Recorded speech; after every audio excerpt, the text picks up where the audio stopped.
अस्सलामुअलैकुम। आज के हैं इस टॉपिक के अंदर, इस लेक्चर के अंदर हम देखेंगे simplification of any truth table और simplification of any Boolean expression through K map. इससे लास्ट लेक्चर में हमने देखा था हमारे पास बुलियन एक्सप्रेशंस के कौन कौन से रूल्स एंड लॉस थे, पोस्टुलेट्स कौन से थे और कहाँ पे यूज़ हो रहे थे, या कि उसका जो वेरिफिकेशंस थी थ्रू ट्रुथ टेबल। आज हम देखेंगे कि हम के मैप को या उन एक्सप्रेशन को सिंप्लीफाई किस तरह से करते हैं थ्रू के मैप। ओके, आज के इस कंटेंट में जो हमारे पास चीज़ें होंगी हम देखेंगे के मैप होता क्या है, 3 वेरिएबल 4 वेरिएबल के मैप कैसा होता है, इनकी ग्रुपिंग कैसे होती है, हमारे पास एसओपी और पीओएस क्या चीज़ है, फॉर्म्स ऑफ इक्वेशंस है हमारे पास, डोंट केयर्स क्या होते हैं, अगर हमारे पास एक से ज़्यादा वेरिएबल हो या 3 या 4 से ज़्यादा वेरिएबल हो तो हम उसको कैसे सॉल्व करेंगे। जब भी हम सिंप्लीफिकेशन की बात करते हैं हमारे पास 3 तरह के मेथड आते हैं किसी भी इक्वेशन को सॉल्व करने के। सबसे पहला मेथड है हमारे पास बुलियन एक्सप्रेशन, जो हम अपने नेक्स्ट लेक्चर में देखेंगे। बुलियन एक्सप्रेशन में जो हमने रूल्स एंड रेगुलेशन, जो पोस्टुलेट्स, जो थ्योरम्स देखे थे, उनको अप्लाई करते हुए हम अपने वेरिएबल्स को मिनिमाइज करते हैं। दूसरा मेथड है हमारे पास के मैप का। के मैप एक सेल है, एक एरेज ऑफ सेल है, रॉज और कॉलम्स ऑफ सेल है, जिसको यूज़ करते हुए हम वेरिएबल्स को एलिमिनेट करते हैं और अपनी जो इक्वेशन है, बुलियन एक्सप्रेशन है, उसको हम सिंप्लीफाई करते हैं। ये के मैप 2 वेरिएबल के ऊपर भी काम करता है, 3, 4, 5 एंड सो ऑन। जितने ज़्यादा आपके पास वेरिएबल होंगे उतने ज़्यादा आपके पास या उतना बड़ा आपके पास के मैप बन सकता है। के मैप बुलियन एक्सप्रेशन और आपका जो थर्ड मेथड है उससे ज़्यादा इजी है। इसके अंदर जितने भी आपके ट्रुथ टेबल की वैल्यूज़ होती हैं सब सामने आपके पास गिवन होती हैं। आप उनको देखते हुए, उनको ग्रुप करते हुए आप अपने वेरिएबल को सिंप्लीफाई करते हो, एलिमिनेट करते हो। हम 3 वेरिएबल के मैप की बात अगर करते हैं तो 3 वेरिएबल के मैप के अंदर 3 वेरिएबल्स हो सकते हैं, 3 इनपुट हो सकते हैं। जब हम यहाँ पे बोलते हैं वेरिएबल एक्सप्रेशन की तो हम बात कर रहे होते हैं इनपुट्स की। कोई से भी 3 वेरिएबल इनपुट्स हमारे पास हो सकते हैं, ए, बी, सी, डी, कुछ भी, एक्स, वाई, जी भी हो सकता है हमारे पास। यही इन 3 वेरिएबल एक्सप्रेशन के अंदर हमारे पास टोटल 8 सेल बनते हैं। 8 सेल हमारे पास बनता है 2 की पावर 3 के लिहाज से। 2 की पावर 3 करेंगे तो 2 2 4 और 4 2 8। 8 सेल्स हमारे पास बन रहे होते हैं। 8 सेल रिप्रेजेंट कर रहे होते हैं 8 मिनिमम टर्म्स को और 8 मैक्स टर्म्स को। के मैप रॉज के अंदर भी और कॉलम्स के अंदर भी अपने आप को यहाँ पे रिप्रेजेंट कर सकता है by saying rows and column. हम बात कर रहे हैं रेक्टेंगल की, ये वर्टिकल भी बन सकता है इसमें और ये इसके अंदर हॉरिजॉन्टल भी बनाया जा सकता है। ओके, हम बात करते हैं अपने 4 वेरिएबल के मैप की। 4 वेरिएबल के मैप के अंदर हमारे पास 16 सेल्स होते हैं। इन 16 सेल्स के अंदर हमारे पास 16 मिनिमम टर्म्स और 8 मैक्स टर्म्स होती हैं। 4 वेरिएबल के मैप के अंदर हम 4 वेरिएबल को यूज़ कर रहे होते हैं। अब 4 वेरिएबल कोई से भी हो सकते हैं, कोई से भी इनपुट के नेम हो सकते हैं, ए, बी, सी, डी भी हो सकता है, डब्ल्यू, एक्स, वाई, जेड भी हो सकता है, ई, एफ, जी, एच भी हो सकता है। कोई से भी वेरिएबल या वेरिएबल के अलावा कोई भी दूसरे नाम, स्विच 1, स्विच 2, स्विच 3, स्विच 4 करके कुछ भी हो सकता है। 4 वेरिएबल के मैप हमेशा आपके पास स्क्वायर फॉर्मेट के अंदर बन रहा होता है। इसके अंदर कोई भी रॉज या कॉलम या वर्टिकल और हॉरिजॉन्टल नहीं होता। 3 वेरिएबल के मैप को अगर हम देखते हैं, जैसा भी हमने कहा कि वो रॉज एंड कॉलम्स में या वर्टिकल और हॉरिजॉन्टल बनता है, तो उसकी कुछ शेप इस तरह की बन रही होती है। इसकी अगर बात करते हैं पहले वाले के मैप की, तो ये पहला वाला जो के मैप है हमारे पास, ये है आपके पास वर्टिकल या कॉलम और दूसरा जो की मैप है आपके पास यहाँ पे राइट पे, ये आपके पास कहला रहा है हॉरिजॉन्टल या रॉ। तीन वेरिएबल हमने यहाँ पे तीन इनपुट दिखाए हुए हैं, ए बी और स्लैश डालकर सी। ये जो स्लैश डालकर सी लिखा हुआ है इसका मतलब है ये ऊपर यहाँ पर इसकी वैल्यूज़ गिवन है। जो स्लैश से पहले लिखी हुई है, जो इस बार से पहले लिखे हुए हैं वेरिएबल, उनको हम नीचे लिख रहे होते हैं उनकी वैल्यूज़। ओके, इसी तरह से यहाँ पे आप देख सकते हैं जो स्लैश या इस बार से पहले लिखा हुआ है उसके इनपुट्स या उसकी वैल्यूज़ को हमने यहाँ नीचे लिखा हुआ है, और स्लैश के बाद जो दो वेरिएबल हैं इनकी वैल्यूज़ को हमने बाद में यहाँ पर डिफाइन किया हुआ है। ओके, अगर इनकी वैल्यूज़ की बात करते हैं, कोई भी वेरिएबल, चाहे वो ए है, चाहे वो बी है, चाहे वो सी है, डी है, ई है, एफ है, कुछ भी, अगर हम लेट से ए की बात करते हैं तो कोई भी एक वेरिएबल दो तरह के इनपुट्स को डिजिटल फॉर्मेट के अंदर रिप्रेजेंट कर सकता है। जैसे कि हम स्टार्टिंग से देखते आ रहे हैं, या तो वो ऑन होगा या वो ऑफ होगा, या तो वो 0 होगा या वो होगा 1।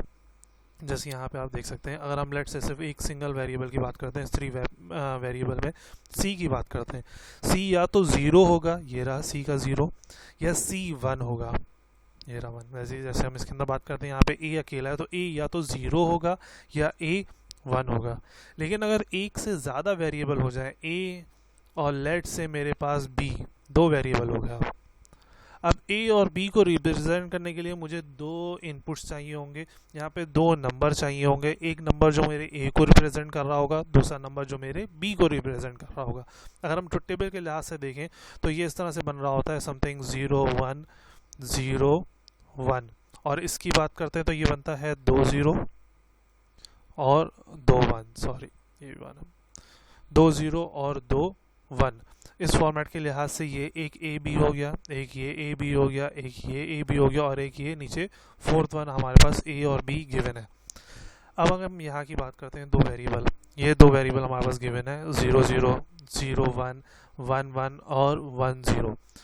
इसमें जो पहला नंबर है वो हमारे पहले अल्फ़ाबेट या पहले वेरिएबल को शो कर रहा है। लेट्स से यहाँ पे पहला वेरिएबल मेरे पास ए गिवन है, तो यहाँ पे पहला नंबर मुझे ए को शो कर रहा है। दूसरा वेरिएबल बी गिवन है, तो यहाँ पे दूसरा नंबर मेरे बी को शो कर रहा है। वैसे अगर हम इसकी बात करते हैं, 0 0 0 1 1 1 और 1 0, यहाँ पे पहला नंबर मेरे बी को शो कर रहा है, क्योंकि बी यहाँ पे मेरे पास इस पेयर में पहला वेरिएबल बी है, और दूसरा वेरिएबल मेरे पास क्या है, 0 1। इसको समझाने के लिए क्लियर नहीं नज़र आया, ताकि इसको मिटा देते हैं। ओके, यहाँ पे जो पहला वेरिएबल है वो ए है, तो इसलिए पहले वाले जितने भी नंबर हैं वो ए को शो कर रहे हैं, और दूसरे वाले जितने भी नंबर हैं वो मेरे बी को शो कर रहे हैं। लेट्स से ये सारे नंबर मेरे ए को शो कर रहे हैं यहाँ पे, और उसी तरह से ये सारे नंबर मेरे बी को शो कर रहे हैं। अगर मैं इनकी बात करता हूँ तो इनके अंदर मुझे इस तरह से यूँ वर्टिकल लाइंस बनानी पड़ेंगी। इसके अंदर जो पहला अल्फ़ाबेट है वो बी को शो कर रहा है, सेम गोज फॉर दिस, ये भी बी को शो कर रहा है, ये भी बी को शो कर रहा है, और ये भी मेरे पास बी को शो कर रहा है। पहला अल्फ़ाबेट जो है, जो यहाँ पे दूसरा अल्फ़ाबेट है वो सी को शो कर रहा है, ये भी सी को शो कर रहा है, ये सी को शो कर रहा है, वैसे ये सी को शो कर रहा है। अब हमने यहाँ से देख के निकालना होता है। यहाँ पे ये तो हो गई हमारी इनपुट्स की वैल्यू। ओके, एक चीज़ का और अगर आपने ऑब्जर्व की होगी, तो जब हमने इन वैल्यूज़ को यहाँ पे एंटर किया, या अगर हम इस ट्रुथ टेबल और इन वैल्यूज़ के लिहाज से देखते हैं, तो हमारे पास ट्रुथ टेबल में वैल्यू होती है 0 0 0 1 1 0 1 1। 0 0 आपके डेसिमल में 0 को रिप्रेजेंट कर रहा होता है, 0 1 1 को, 1 0 2 को, और 1 1 हमारे 3 को रिप्रेजेंट कर रहा होता है। अब अगर मैं इसको यहाँ पे देखूँ तो यहाँ पे हमारे पास थोड़ा सा चेंज है, 0 0 0 को रिप्रेजेंट कर रहा है, फिर 0 1 1 को, 1 1 3 को, और 1 0 2 को। हमने इन दोनों की प्लेसेस को आपस में स्विच करा हुआ है। इनकी प्लेसेस को आपस में स्विच करने का वजह यह है कि हम एट अ टाइम किसी एक ही वेरिएबल को चेंज कर सकते हैं, किसी एक ही वेरिएबल को ऑन से ऑफ ये कहें 0 से 1 या 1 से 0 ऑन से ऑफ से ऑन की तरफ लेके जा सकते हैं। अब अगर हम इसकी बात करते हैं 0 0 में दोनों हमारे पास वेरिएबल ऑफ थे, हमने सिर्फ बी को ऑन करा है इस स्टेट में।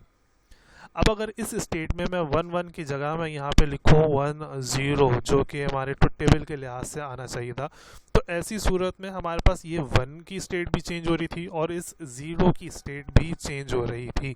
लेकिन बाय डिफ़ॉल्ट हम इन दोनों स्टेट को एक साथ चेंज नहीं कर सकते, हमें बिट बाय बिट अपने वेरिएबल्स को चेंज करना होता है। तो हमने क्या करा, 1 को एज इट इज़ रहने दिया और 0 को चेंज कर दिया। अब हमारी ये वाली जो कंडीशन थी 1 0 वाली, उसको हमने उठाकर नीचे की तरफ रिप्लेस कर दिया।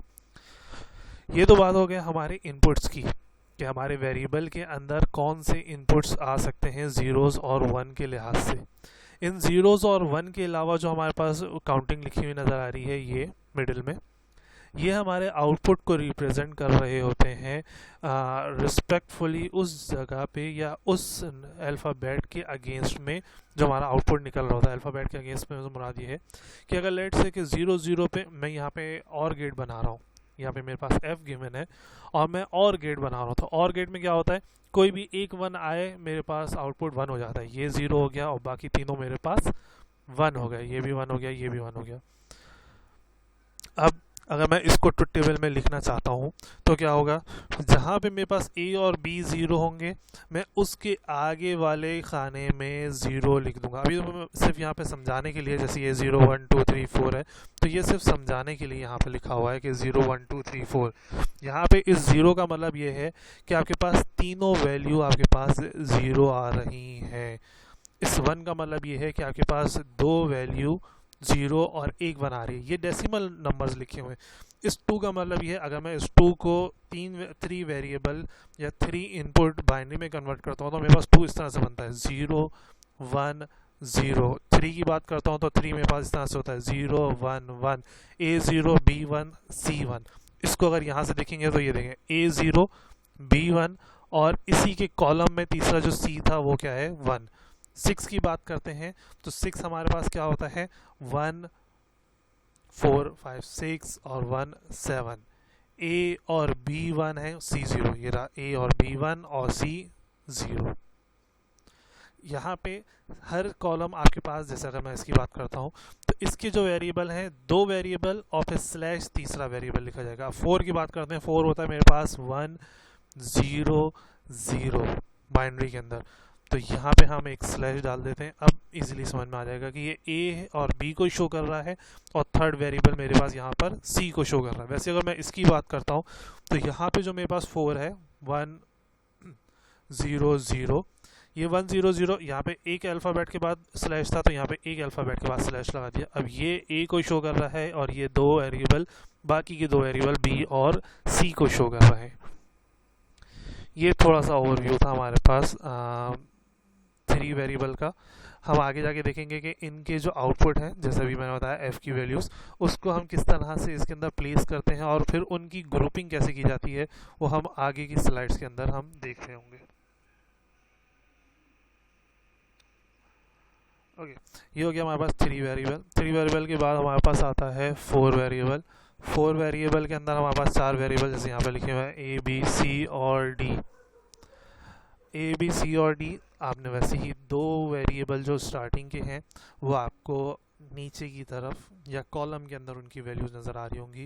A B, ये A B को शो कर रहा है, ये A B को शो कर रहा है, ये A B को शो कर रहा है, ये A B को शो कर रहा है।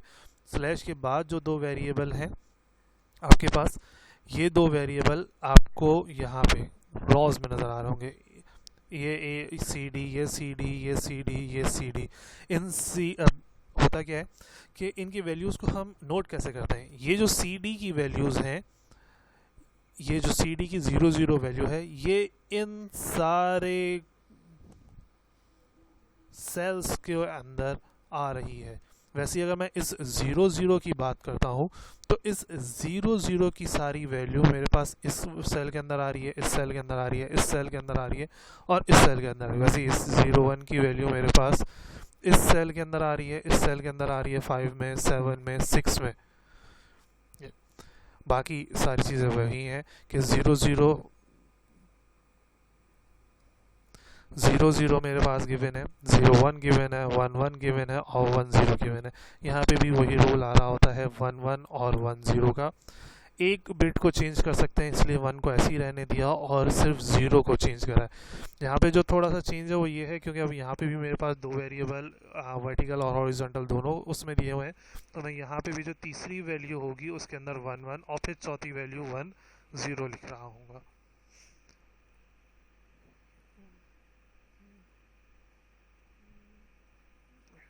क्योंकि हमारे पास 4 वेरिएबल, अब हम बात करते हैं कि हम अपने इन वेरिएबल्स को किस तरह से ग्रुप करेंगे।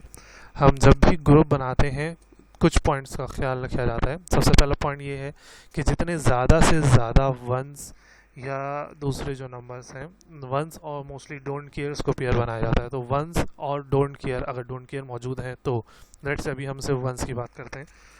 जितने ज़्यादा से ज़्यादा 1 को पेयर बनाया जा सकता है उनको पेयर बनाएंगे। दूसरा रूल जो पेयर के लिहाज से है इम्पॉर्टेंट है, या कहेंगे पेयर के लिहाज से फॉलो किया जाता है, पेयर जब भी बनाया जाएगा तो कोशिश की जाएगी कि 2 की पावर n में पेयर बनाया जाए। 2 की पावर n से मुराद है 1, एक वेरिएबल का पेयर बनेगा, एक सेल का सिर्फ पेयर बन रहा होगा। 2 की पावर 2 1, ये हो गया 2 की पावर 0 जो कि 1 को शो कर रहा है। फिर 2 की पावर 1 आ गई आपके पास जो उसको शो कर रही है। फिर 2 की पावर आपके पास 2 आ गई जो 4 को शो कर रही है। फिर 2 की पावर जैसे ही 3 करेंगे तो फिर आपके पास आ जाएगा 8 एंड फिर सो ऑन। 8 के बाद 16, 32, 64 एंड सो ऑन। 2 की पावर के अंदर चल रहा होगा। यहाँ पे अगर आप देख सकते हैं कि यहाँ पे हमने 3 का पेयर नहीं बनाया है, 3 का पेयर नहीं बनता। 3 यहाँ नहीं, 3 यहाँ पे आ रहा होगा। 3 का पेयर नहीं बनता। 4 5 लोग बहुत सारे ऐसे होते हैं जो कहते हैं यार 2 का पेयर तो बन रहा है तो 6 का पेयर भी बना देते हैं। 6 का पेयर नहीं बनता। वैसे ही यहाँ पर 10 का और 12 का, 14 का पेयर नहीं बन रहा होता। 1 का बनता है 2 4 8, 16 का पेयर बन रहा होता है। ओके, कुछ रूल्स एंड रेगुलेशन जो हमने देखने, जितनी भी साइड्स हैं वो आपस में एडजेसेंट है। आपस में एडजेसेंट से मुराद आपस में एक दूसरे के साथ मिली हुई हैं। आपस में एक दूसरे के साथ मिली हुई से मुराद ये है कि जैसे एग्जाम्पल के तौर पे 2 रूम हैं और दोनों रूम की एक दरमियान की जो वॉल है वो कॉमन है, या कहेंगे इस तरह से एक वॉल 2 रूम के अंदर कॉमन है। वो वॉल कहलाती है कि, या वो जो 2 रूम है वो आपस में एडजेसेंट कहलाते हैं with respect to that wall. उस वॉल की वजह से वो दोनों रूम आपस में क्या है, एडजेसेंट है, एक दूसरे से मिले हुए हैं। हम ग्रुप एडजेसेंट सेल्स को बना सकते हैं। ओके, जब ग्रुपिंग की बात कर रहे होते हैं तो ग्रुप बनाने के लिए हम डायगनली यूज़ नहीं करते। डायगनली से मुराद ये है कि हम क्रॉस में नहीं जाते ग्रुप बनाने के लिए। ग्रुप बनता है आपके पास प्लस में, या ग्रुप बनता है आपके पास एल शेप में। आप डायगनली नहीं बना सकते ग्रुप। जैसा हमने यहाँ बताया 2 4 6 8 के अंदर बनेगा। ग्रुप बनेगा या तो रॉज में या कॉलम में, स्क्वायर में बन सकता है या रेक्टेंगल में बन सकता है। डायगनली सेल्स के अंदर ग्रुप बनाना अलाउ नहीं होता, या हम नहीं बनाते। ओके, फिर हमारे पास कुछ चीज़ आती है एक बहुत ज़्यादा इम्पोर्टेंट, जिसको हम बोलते हैं SOP। SOP से मुराद है हमारे पास सम ऑफ प्रोडक्ट। की मैप जब भी बनाया जाता है तो हमें ये होता है कि हम उसका जो एक्सप्रेशन है, आउटपुट, वो किस फॉर्म में लेकर आते हैं। 2 तरह के आउटपुट के एक्सप्रेशन बनते हैं। एक बनता है आपके पास SOP, सम ऑफ प्रोडक्ट, और एक बनता है आपके पास POS, product of sum. Sum of product की ख़ास बात यह है कि इसके अंदर आप प्रोडक्ट टर्म्स को ऐड करते हो, डिफरेंट प्रोडक्ट का टर्म्स को ऐड करते हो। दूसरी सम ऑफ प्रोडक्ट की खासियत ये है कि हम इसके अंदर 1 वाले सेल्स को मिनिमम टर्म लेते हैं, या ये कहें कि 1 वाले सेल्स जो हैं उनका ग्रुप बनाते हैं, 0 वाले सेल्स का ग्रुप नहीं बनाते। जो बाकी सेल रह जाते हैं हम उनको क्या लिख देते हैं, 0। ओके यहाँ पे हमारे पास एक एक्सप्रेशन गिवन है, ये हमारे पास एक्सप्रेशन गिवन है। अब हम यहाँ पे देख सकते हैं कि हमारे पास तीन तरह के वेरिएबल यहाँ पर गिवन है। एक वेरिएबल है हमारे पास ए, दूसरा वेरिएबल है हमारे पास बी, तीसरा वेरिएबल है हमारे पास सी। क्योंकि तीन वेरिएबल हैं तो हमारी मर्जी है हम इसको वर्टिकल बनाएं, हॉरिजॉन्टल बनाएं, या हम इसको कॉलम वाइज बनाएं या रॉ वाइज बनाएं, हमारे ऊपर है। अगर आप इसको कॉलम वाइज बनाएंगे तो इस तरह की आपके पास एक्सप्रेशन आ रहा होगा, रॉ वाइज बनाएंगे तो इस तरह की आपके पास ट्रुथ टेबल बन रहा होगा। करते क्या है, आपने ये वैल्यूज़ लिख ली सारी साइड वाली। इन साइड वाली वैल्यूज़ को लिखने के बाद आपने इनको चेक करना होता है कहाँ पे ये टर्म्स आपकी फुलफिल हो रही हैं। अब इन टर्म्स के लिहाज से अगर हम देखते हैं, हम मोस्टली बार वाली जितनी भी टर्म होती हैं, जितने भी कॉम्प्लीमेंट वाली टर्म होती हैं, उनको ज़ीरो काउंट कर रहे होते हैं। अगर मैं इसके अगेंस्ट में नंबर लिखता हूँ तो इसके ऊपर कोई बार नहीं, ये 1 है। बी के ऊपर कोई बार नहीं, ये 1 है। सी के ऊपर बार है तो ये क्या हो गया मेरे पास 0। मुझे एक ऐसी टर्म देखनी है जहाँ पे A1, B1 और C क्या हो 0 हो। मैं यहाँ पर आया, सबसे पहले मैंने देखा कि A1 और B1 कहाँ है, ये रहा A1 और B1। इस रॉ में मेरे पास A1 और B1 मौजूद है। अब मुझे देखना है कि मेरे पास C0 कहाँ है, क्योंकि C की वैल्यू मेरे पास यहाँ ऊपर लिखी हुई है, तो मैं देखूँगा C0 कहाँ है। C0 यहाँ पर है। एक यहाँ पे मैंने लाइन बना ली। वो सेल जो आपस में इन दोनों रॉ को आपस में क्रॉस कर रहा होगा, वहाँ पर जाकर आप क्या लिख देंगे 1। जैसे यहाँ पे मेरे पास एक अदद 1 मैंने यहाँ पर लिख दिया। ये हो गया मेरे पास एक। अब दूसरी टर्म देखते हैं। दूसरी टर्म के अंदर मेरे पास A1 है, B0 है और C0 है। मुझे देखना है कौन सी ऐसी टर्म है जहाँ पे A1, B0 और C0 हो। मैं ढूंढा, यहाँ पे A0 है पहली टर्म, यहाँ पे पहली सारी टर्म्स A है और दूसरी टर्म्स B है। A0, A0, A1। A1 के बाद फिर मुझे देखना है B0 होना चाहिए, B लेकिन यहाँ पे 1 था, मैं और आगे बढ़ गया। A1, उसके बाद B0। ये रही मेरी A और B की रॉ। मैंने अपनी रॉ सेलेक्ट करी। उसके बाद फिर मुझे देखना है C0, फिर वही वाली बात C0 इसी हरी लाइन के अंदर आ रहा है, ये रहा 1। हमने देख लिया कि कहाँ पे हमारे पास चीज़ इंटरसेक्ट हो रही थी, इसी रॉ के अंदर। फिर हमने उसके अगेंस्ट में क्या लिख दिया, ये रहा एक अदद 1। थर्ड के अंदर हम देखेंगे कि हमारे पास क्या वैल्यू है, A0 है, B1 और C0। A0 ये रहा, लेकिन B1 नहीं है, हम और आगे बढ़ गए। A0, B1, ये रही मेरी थर्ड रॉ। अब इत्तेफाक से तीनों रॉ एक ही जगह पर आ गई हैं। फिर हम देखेंगे C0 मेरे पास इस ग्रीन लाइन के अंदर गिवन था। मैंने देख लिया कि थर्ड वाले जो था 1 वो कहाँ आएगा, थर्ड वाला 1 मेरे पास यहाँ पे आ रहा था। तो इस तरह से आपने अपने ये तीनों 1 यहाँ पर मेंशन करे हैं।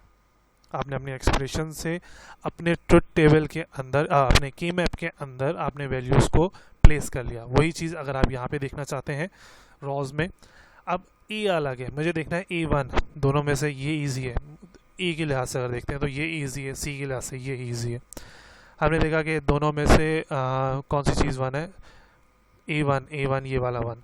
तो ये वाली मैंने क्या करा, रॉ उठा ली। इस पूरी रॉ में मेरे पास A1 मौजूद है, इस पूरी रॉ में मेरे पास A1 मौजूद है।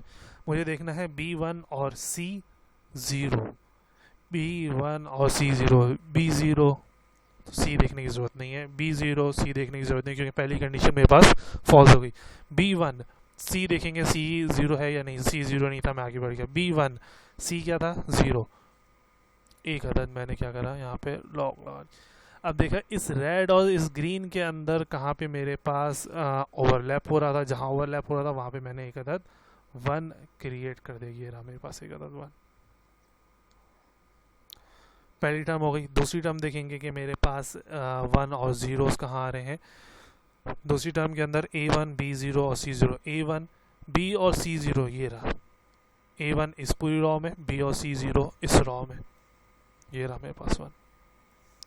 तीसरी टर्म में A0 है। अब मुझे इस रॉ की ज़रूरत नहीं, मैं अब इस रॉ को देखूंगा जो मेरे पास ऊपर गिवन है। मैं इस वाली रॉ को देख रहा हूँ, पूरी रॉ को। B1 और C0, सबसे पहले तो B1 इसके अंदर था, C0 नहीं है, ये रहा C0, ये रहा मेरे पास तीसरा 1। इस तरह से आपने अपनी इक्वेशन को देखते हुए अपने की मैप को फिल करना है। जब आपकी प्रैक्टिस हो जाएगी तो आपको ऊपर इन इक्वेशन के ऊपर 1 और 0 लिखने की ज़रूरत नहीं है, आप वैसे ही यहाँ पे देख के उनकी वैल्यूज़ को असाइन कर सकते हो। अब वही चीज़ अगर हम 4 के अंदर देखते हैं, 4 वेरिएबल के अंदर लेट्स से इनकी वैल्यूज़ लिख लेते हैं। तो ये क्या है, 0 0 0 1 0 1 0 0 और आगे बढ़ते हैं तो ये हो जाएगा मेरे पास 0 1 0 1 0 1 1 0। अब ये डिपेंड करता है कि आपकी इक्वेशन कितनी बड़ी है। जितने ज़्यादा इनपुट आपकी इक्वेशन और ज़्यादा बड़ी भी हो सकती है, डिपेंड करता है आपका सिस्टम कितना बड़ा है। 1 0 0 0 फिर 1 1 0 यस 1 फिर ये 3 1 और एक अदद 0। लेट्स से ये मेरी फर्स्ट टर्म जो है, ये फर्स्ट मिनिमम टर्म है, second minimum term, third fourth fifth six seven, और इन सब को मिला के मैक्स टर्म, इन दो को मिला के मैक्स टर्म, इन दो को, इस तरह से आपके पास मैक्स टर्म्स बन रही होती हैं। ओके, पहली टर्म को देखते हैं। 3 0 और 1 1। 3 0 मतलब ए और बी 0। मैं जो देख लूँगा ए और बी 0 कहाँ है, ए और बी 0 मेरे पास इस फॉर्मेट के अंदर आ रहा था। अब मुझे देखना है C 0 और D 1। C पहली वाली टर्म 0 लेकिन D 1 नहीं है। C 0 और D 1 ये रहा मेरे पास पहला 1। पहली टर्म का 1 मैंने लिख लिया। अब मुझे दूसरी टर्म का 1 देखना है। दूसरी टर्म में मेरे पास क्या था, A 0 B 1 C 0 D 1। A 0 और B 1, सबसे पहले A 0 B 1, A 0 B 1 इसके अंदर आ रहा है, ये रहा A 0 B 1। अब देखेंगे C 0 और D 0। C 0 और D 0 यहाँ पर आ रहा है इस पूरे कॉलम में। तो देख लेंगे कहाँ पे ये इंटरसेक्ट हो रहे हैं, ये आपस में यहाँ इंटरसेक्ट हो रहे हैं। तो ये वाला 1 मैंने यहाँ पर लिख देंगे। अभी तो खैर यहाँ पे सारे 1s और 0s आपस में लिखे हुए हैं, आगे जाके हम देख लेंगे 1s और 0 जहाँ पर नहीं लिखे हुए। वो टर्म्स जहाँ पे आपके पास ये 1s नहीं आ रहे वहाँ पे हम क्या लिख देते हैं, 0। जैसे अभी हम पिछली एग्जाम्पल के अंदर देखते हैं अगर, तो यहाँ पे भी अगर आप देखें 3 वेरिएबल की अगर हम बात करते हैं, तो जहाँ पे आपके पास 1s नहीं आ रहे थे, जैसे इन 3 के अलावा 1s नहीं आ रहे थे, तो हमने बाकियों के अंदर क्या कर दिया है, बाकियों के अंदर हमने सिर्फ 0 से उसको रिप्रेजेंट कर दिया। इस तरह से आपने 2 3 और 4 वेरिएबल को बनाना है। अब हम बात करते हैं non standard SOP. Non standard SOP कौन से होते हैं, स्टैंडर्ड एसओपी कौन से होते हैं, पहले उसकी बात कर लेते हैं। स्टैंडर्ड एसओपीज वो होते हैं जिनके हर मिनिमम टर्म्स के अंदर सारे इनपुट्स मौजूद हो। सारे इनपुट्स से मुराद ये है कि अगर यहाँ पे 4 वेरिएबल है तो चारों वेरिएबल यहाँ पर मेरे पास मौजूद हो। हर टर्म के अंदर देखें आप, चारों वेरिएबल मेरे पास यहाँ मौजूद हैं। 3 वेरिएबल है तो हर टर्म के अंदर मेरे पास 3 वेरिएबल मौजूद हैं, इसलिए इसको स्टैंडर्ड एसओपी बोला जा रहा है। नॉन स्टैंडर्ड एसओपी के अंदर काम तो वही सेम होता है, बस थोड़ा सा फ़र्क चेंज हो जाता है। यहाँ पे फ़र्क क्या है, हमारे पास जो वेरिएबल्स आते हैं ये नॉन स्टैंडर्ड होते हैं, मतलब है तो 3 वेरिएबल जैसे आप देख सकते हैं, ए अलग बी अलग सी अलग वेरिएबल है, लेकिन किसी भी मिनिमम टर्म के अंदर सारे वेरिएबल मौजूद नहीं है। अब ज़रूरी नहीं है कि सबके साथ ही ऐसा हो सकता है कि आपकी एक एक्सप्रेशन इस तरह से बनी हुई हो कि ए बी सी प्लस दूसरी इक्वेशन के अंदर आपके पास लिखा हुआ हो ए और सी, यहाँ पे बी मिस है, तो ये भी आपके पास नॉन स्टैंडर्ड टर्म कहलाएगी।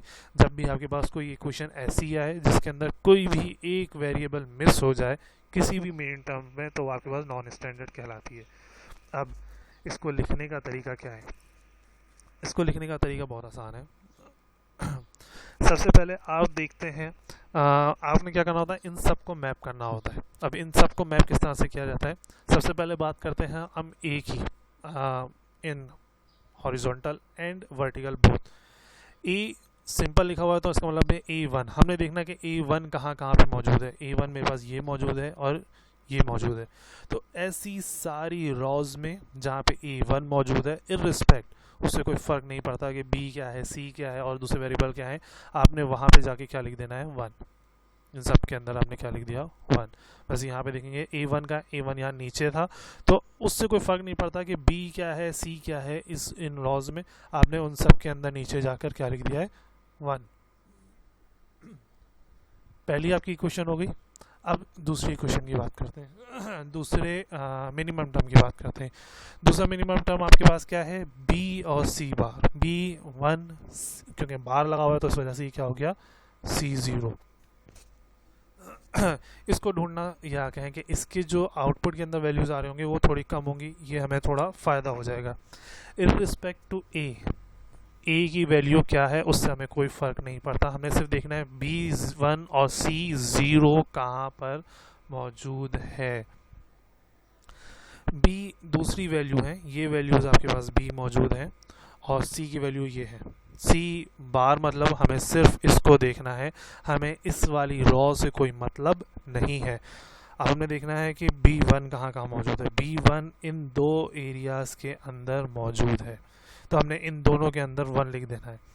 एक वन तो ये हो गया मेरे पास, दूसरा वन मुझे यहाँ लिखना है, लेकिन यहाँ पे पहले से ये एक रेड वन, या कहें कि इस ए का वन आ रहा है तो हम उसको नहीं लिखेंगे, हम अज्यूम करेंगे कि हमने लिख लिया, या कहें कि हमने इसकी वैल्यू को यहाँ पर हमने अज्यूम कर लिया कि यहाँ पे मौजूद है।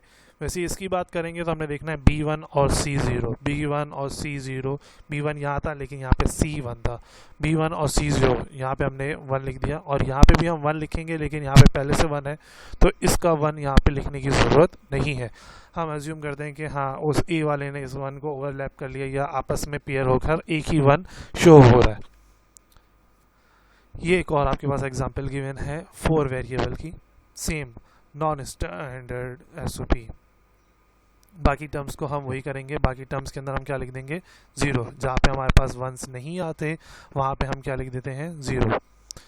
अब इस स्क्वायर बॉक्स के अंदर बात करते हैं।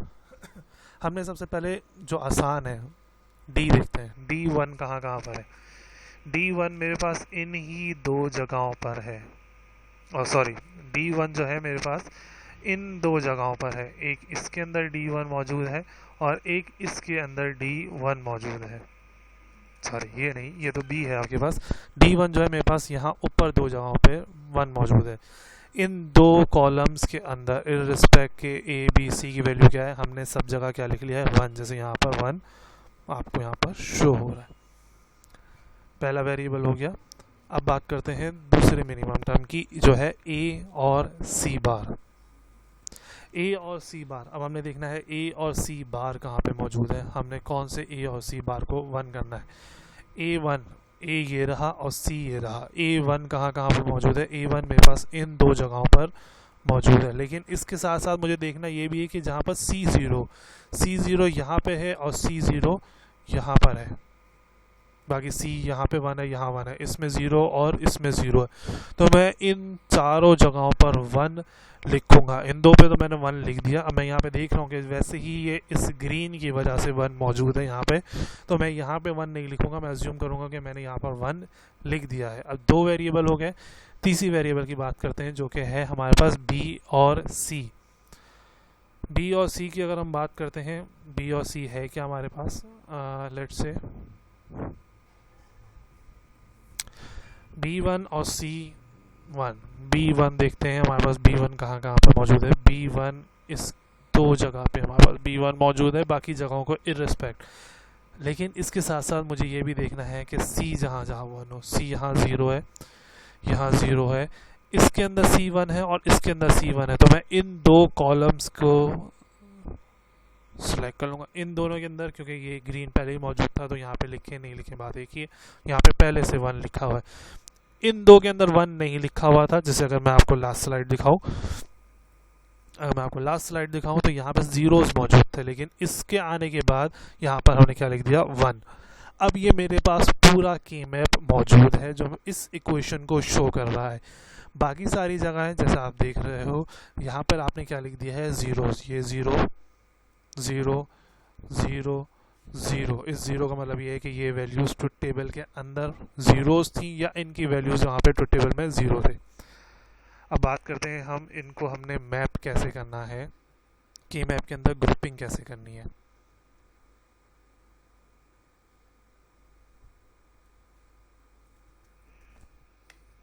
ओके, फिर वही वाली बात बताई हुई है कि एक सेल अगर आपने एक सेल उठाया तो 3 वेरिएबल होंगे, 2 सेल उठाएं तो 2 वेरिएबल, 4 सेल उठाएं तो 1 वेरिएबल, 8 सेल उठाएं तो भी वो मेरे ख्याल से एक फंक्शन आपको शो कर रहा होगा, पूरा फंक्शन। पूरे फंक्शन से मुराद ये है ए बी सी आ रहा होगा शायद आपके पास पूरा, या पूरा एफ आपके पास मौजूद होगा। 4 वेरिएबल के अंदर अगर आपने एक सेल उठाया तो 4 वेरिएबल, 2 सेल उठाए तो 3 वेरिएबल, हो सकता है कोई एक वेरिएबल मिस हो जाए, ये एक वेरिएबल कैंसिल आउट हो जाए। 4 सेल उठाएं तो 2 वेरिएबल, 8 सेल उठाएं तो एक वेरिएबल, जैसे अभी पीछे सिर्फ डी मौजूद था, और 16 या पूरे सेल उठा लिया आपने तो वो किसी एक फंक्शन को, एक पूरे एफ को शो कर रहा होगा। हम वेरिएबल की बात करते हैं 3 से, जैसे हमने एडजेसेंट की बात की। एडजेसेंट क्या मुराद क्या है, ये वाला जो एक लास्ट सेल आप देख रहे हैं जिसको भी मैंने सर्कल करा है, ये लास्ट सेल अपने इस सेल के साथ भी पेयर बना सकता है, ये सेल इस सेल के साथ भी पेयर बना सकता है क्योंकि ये इनके साथ, इस लाइन और इस लाइन के साथ एडजेसेंट है, और यही एक 1 घूम के इस सेल के साथ भी पेयर बना सकता है क्योंकि ये इसके साथ भी एडजेसेंट है। सही है, ये इसके साथ भी एडजेसेंट है, इस बात का ख्याल रखना है। अब अगर आप यहाँ पे देखेंगे तो यहाँ पे हमने इस चीज़ को पहले ही ग्रुपिंग के अंदर बता दिया है। हम इसके अंदर अलग अलग ग्रुप की बात करते हैं। पहला ग्रुप, इन दो 1 का ग्रुप अगर मैं बनाता हूँ तो इन दो 1 के ग्रुप के अंदर मैं देख लूँगा आसपास कोई और 1 तो नहीं है, ये 1 इसके साथ था, लेकिन हम इस एल फॉर्मेट के अंदर नहीं बना सकते, हमें या तो इस तरह स्ट्रेट या इस तरह की स्ट्रेट फॉर्मेट बनानी है, तो इस तरह की स्ट्रेट फॉर्मेट या इस तरह की स्ट्रेट फॉर्मेट बन रही होगी, क्रॉस में नहीं बना सकते। तो हमने देखा और कोई 1 नहीं मौजूद, हमने इन दोनों का एक पेयर बना दिया, ये पेयर 1 हो गया। पेयर 2 की बात करते हैं। यहाँ पे पेयर 2 क्या था, मेरे पास इन दोनों 1 का पेयर 2 था। अब मैं कह रहा हूँ कि भाई ये 1 तो इसके साथ भी एडजेसेंट है, तो मैंने इन तीनों का क्यों नहीं बना लिया। इन तीनों का इस वजह से नहीं बनाया है क्योंकि 3 का पेयर नहीं बनता, अभी हमने लास्ट उसमें बताया है 2 की पावर n का पेयर बनता है, और 2 की पावर n में 3 नहीं आता।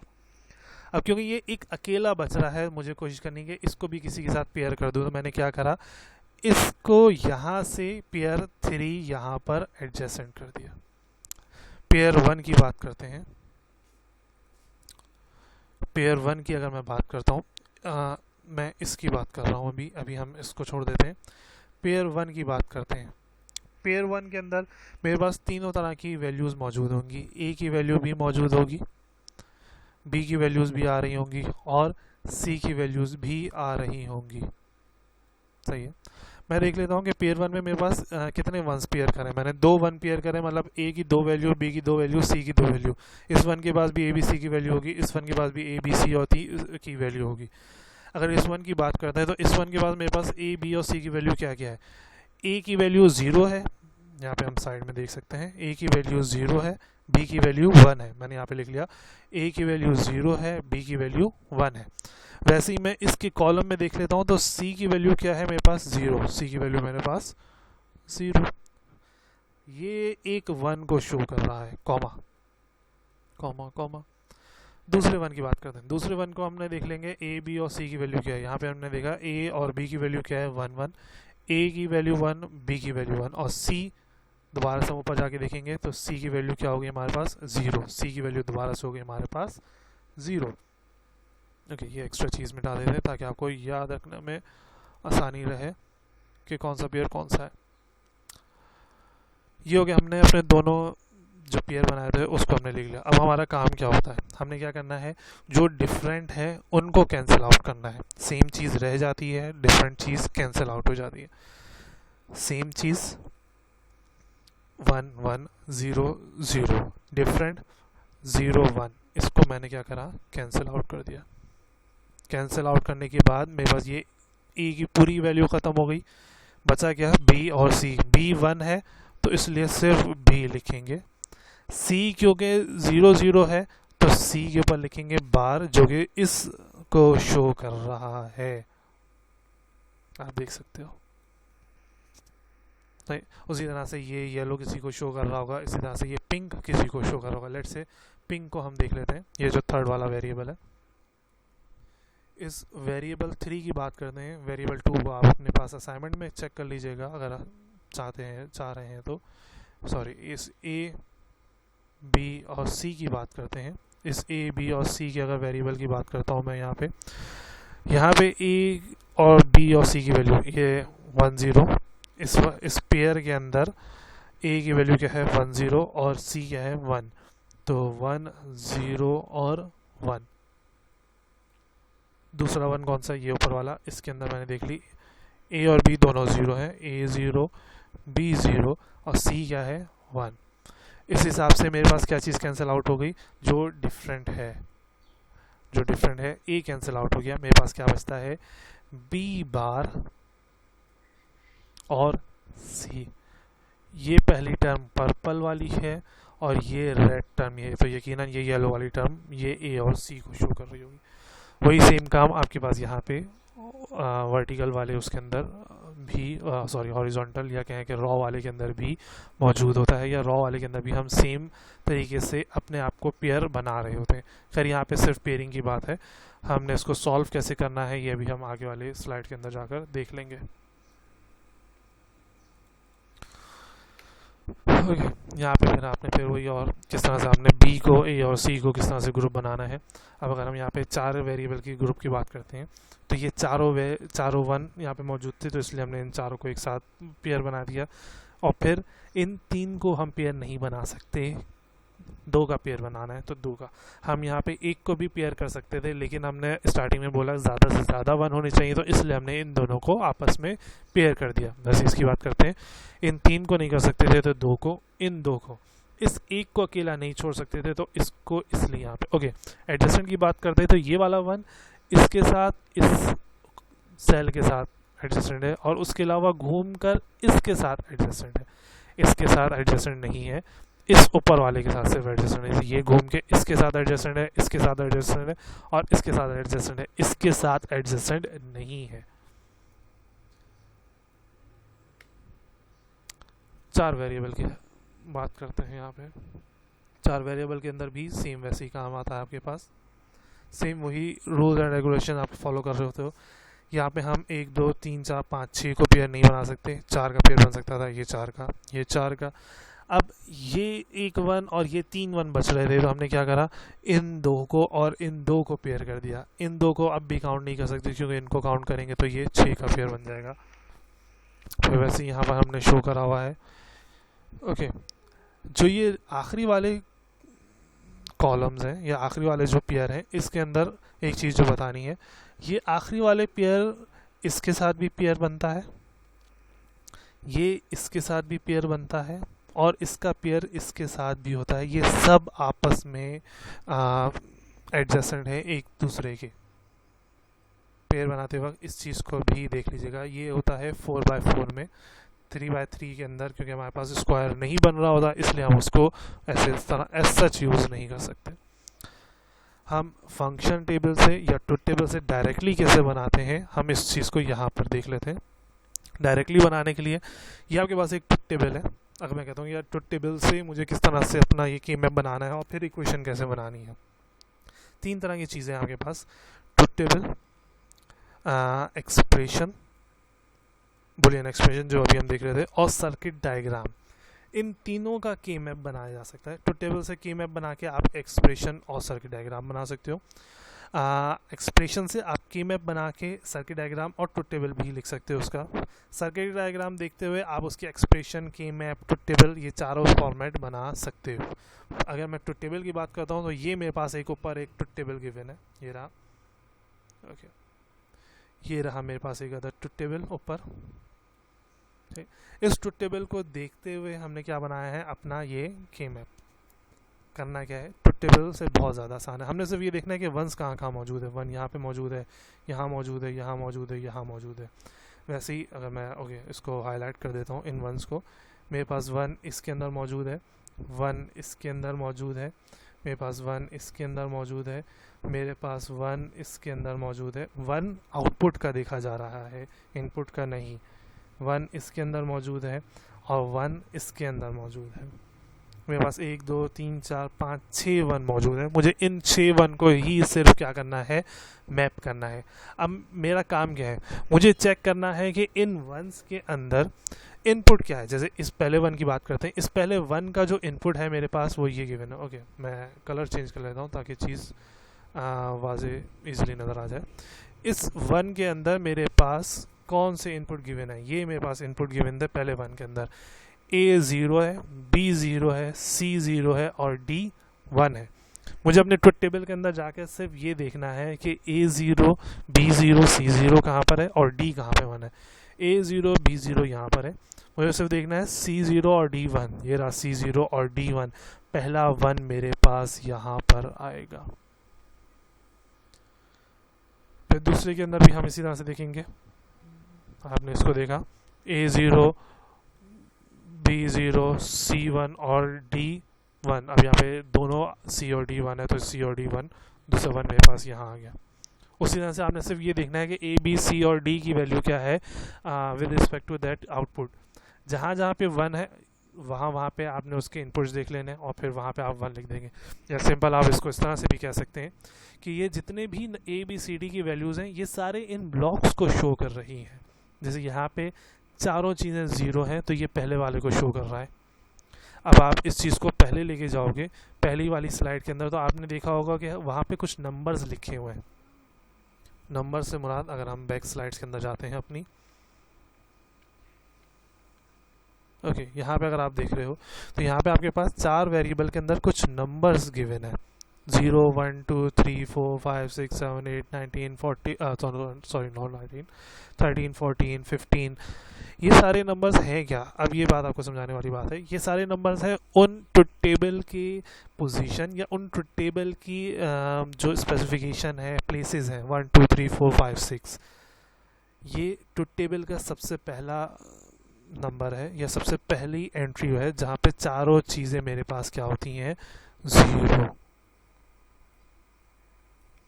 ये 15 जहाँ लिखा हुआ है ये सबसे लास्ट एंट्री है जहाँ पे मेरे पास चारों एंट्रियाँ मेरे पास क्या है, 1। देखिए ए और बी भी 1 है और इसमें सी और डी भी 1 है। यहाँ पे ए और बी भी 0 है, सी और डी भी 0 है।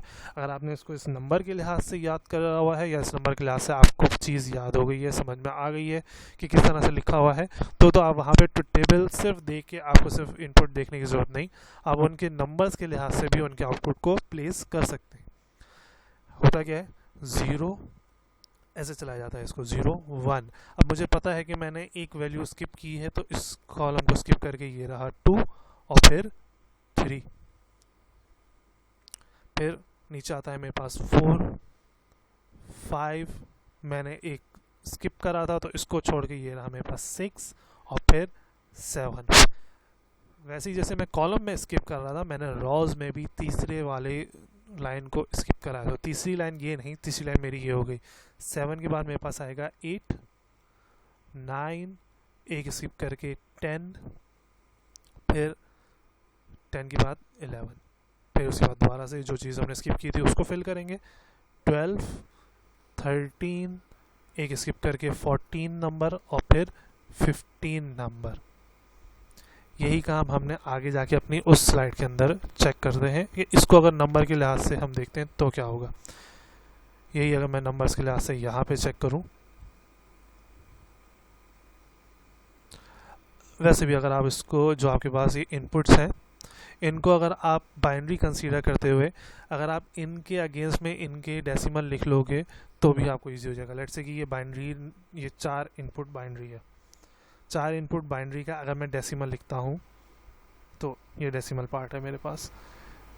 ओके, डेसिमल को मैं डी ई से यहाँ पे शो कर देता हूँ और वैसे ही यहाँ पे डी ई से शो कर देता हूँ। डेसिमल में मुझे पता है अगर 4 इनपुट हैं तो 0 से 15 तक जाएगा। 0 ये 1 2 3 ऑटोमेटिक 3 4 5 6 7, ये हो गया मेरे पास 8 9 10 11 12 13 14 और 15। आप इसमें से कोई भी वैल्यू उठा लो, बाइनरी की वही वैल्यू आपको वहाँ पर मिल रही होगी। लेट्स से 10 का बाइनरी 4 नंबर का क्या होता है? 1 0 1 0। 4 का बाइनरी 4 नंबर क्या होता है? 0 1 0 0। 15 का क्या होता है? 5 1, ओह सॉरी 4 1, नो 5 1 नहीं 4 1। अब आप इन्हीं को यहाँ पे देख लोगे। 10 क्या है? 1 0 1 0। अगर ये पहले वाले सारे ए हैं, दूसरे वाले सारे बी हैं, तीसरा आपके पास सी है और चौथा डी है, तो अब आप देखो क्या है? 10, ये रहा मेरे पास 10 और ये रहे मेरे पास इनपुट्स इसके। Is it 1 0 1 0। 4 को देखो कहाँ है? 4, ये रहा 4। 0 1 0 0, ये रहा 0 1 0 0। 15 4 1, ये रहे 4 1। इस लास्ट वाले को इसलिए नहीं ले रहे क्योंकि ये तो एफ आउटपुट को शो कर रहा है। अब इन्हीं को अगर मैं यहाँ पे देखता हूँ, मैं यहाँ पे सिंपल मैं प्लेस करता हूँ, क्या है? वैल्यूज छोटी छोटी सी, ये 0 1, एक स्किप करके यहाँ पे 2 और फिर 3, फिर 4 5 जैसे वहाँ पे हम कर रहे थे, एक स्किप करके 6 और फिर स्किप वाली वैल्यू को हमने फिल करना है, तो 6 के बाद 7।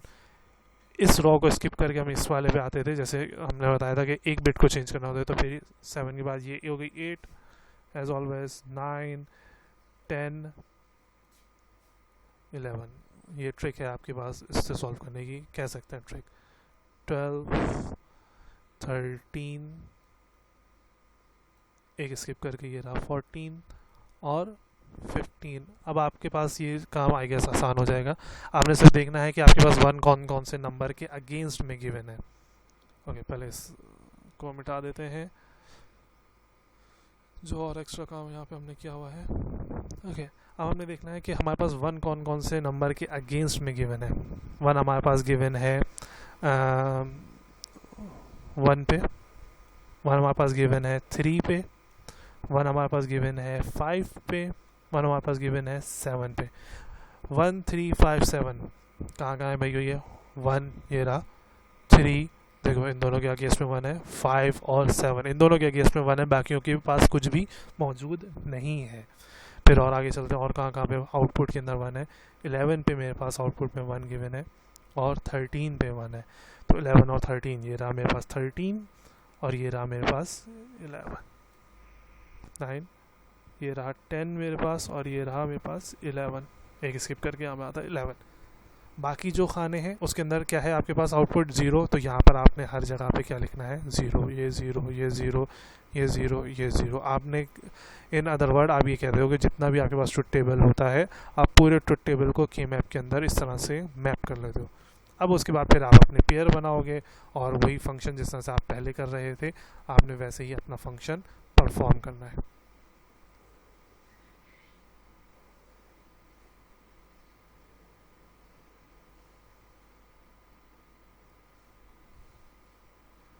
ओके ना, हम नेक्स्ट स्लाइड पे जाके देखते हैं इसको। सी, बाकियों को उसने क्या कर दिया है? हमने यहाँ पर 0 शो कर दिया है और फिर अब हम अपने पेयर बनाएंगे।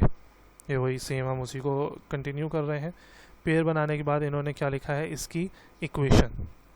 पेयर बनाने के बाद इक्वेशन कैसे बनी इसको देख लेते हैं। पहला पेयर इनका बना है ये वाला, सही आप देख सकते हैं ये बाहर वाला सर्किल। दूसरा पेयर जो इन्होंने बनाया है वो बनाया है इन्होंने ये वाला, आप ये देख सकते हैं ये वाला सर्किल। तीसरा पेयर थोड़ा सा इन्होंने जो बनाया है वो बनाया है इस तरह वाला, ये रहा इनका तीसरा पेयर। अगर मैं इसका कलर चेंज कर दूं, ये रहा मेरे पास तीसरा पेयर।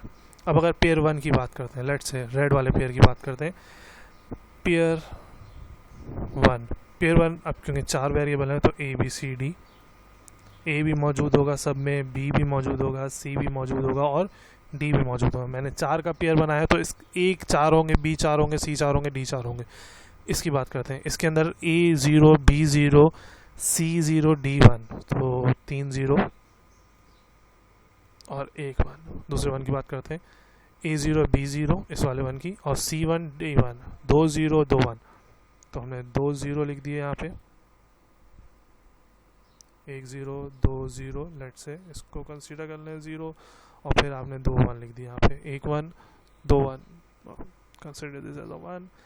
तीसरा 1 ये है आपके पास, 0 1 0 1 0 1 0 1, चौथा वन आपके पास ये है 0 1 1 1 0 1 1 1। आपने क्या करना है, जैसे अभी लास्ट में बताया था, जो अपोजिट है उनको कैंसिल आउट करना है। अपोजिट में एक ज़ीरो से, ओके मैं इसको कैंसिल किसी और कलर से कर देता हूँ ताकि आपको इजी रहे समझने में।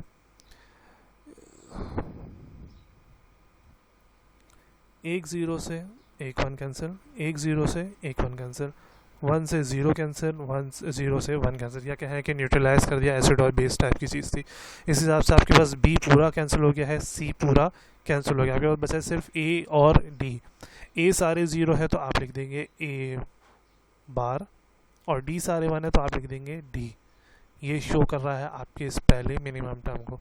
वैसे ही येलो किसी को शो कर रहा होगा, वैसे ही ग्रीन किसी और को शो कर रहा होगा। हम इसको सॉल्व करके फिर फर्दर इसको सॉल्व करके चेक कर सकते हैं।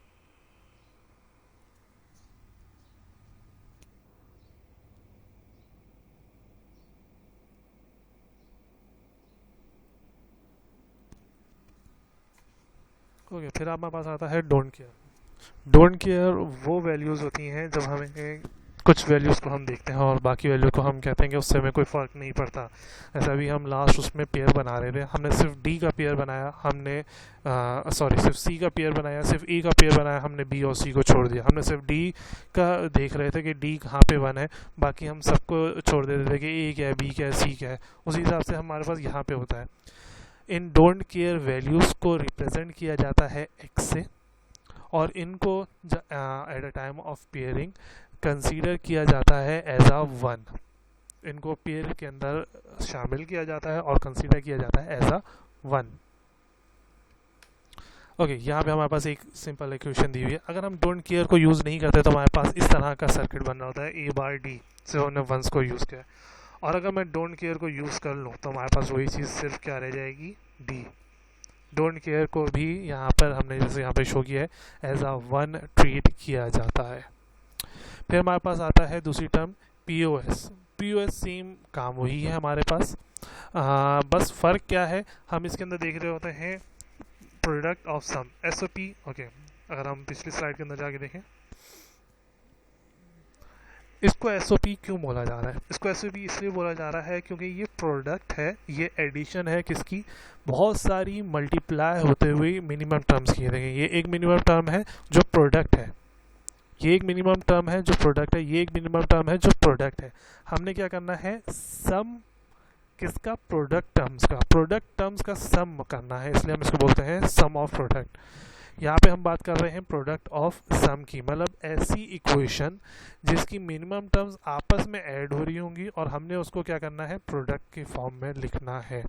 यहाँ पे हम वंस के ऊपर काम नहीं करते, यहाँ पे हम ज़ीरोज़ के ऊपर काम करते हैं। जैसे अभी हमने लास्ट लेक्चर्स में देखा था, हम 1 और 0 दोनों के ऊपर काम कर सकते हैं, इसलिए नेगेटिव और पॉजिटिव दोनों सूरतों में काम कर सकते हैं। ये हमारे पास इक्वेशन लिखी हुई है, जैसे आप ऊपर देख सकते हैं। यहाँ पे हमारे पास सम होती हुई टर्म्स को हमने क्या किया है, आपस में प्रोडक्ट, और बाकी सारे रूल्स इसके अंदर सेम वैसे ही होते हैं, बस ज़ीरोज़ को देखा जा रहा होता है इसमें। सी ज़ीरोज़ को मैप किया हुआ हमने यहाँ पे।